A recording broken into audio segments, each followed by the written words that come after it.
Okay, so my daughter was with her dad that weekend, and basically somebody rear-ended them.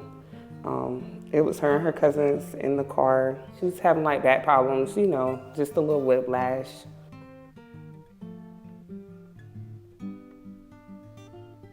Okay, so I've actually been coming to y'all since 2018. That was like my very first car accident since I've been like an adult. You guys did wonderful the first time. I worked with actually Mr. Brooks. So then after it kept happening and it kept happening, we just been coming back to y'all and y'all been doing good, because if not, then we wouldn't keep coming to y'all.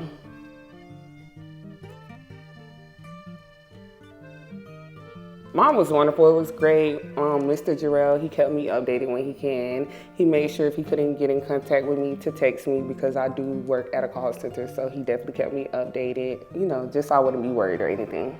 Like I said, I was kept up to date, so I knew everything that was going on when it was time to make the payments and the liens and the medical bills and everything that was going on. He kept me updated, so I really didn't, have too many problems, so I wasn't worried at all.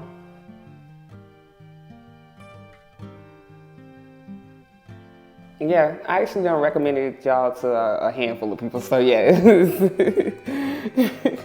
I would definitely recommend y'all coming to Brooks, because they're gonna keep you updated. They're gonna make sure you're not too worried. If they have any troubles, they'll definitely reach out to you. They don't just leave you in the blind, so yes, 10 out of 10, definitely recommend.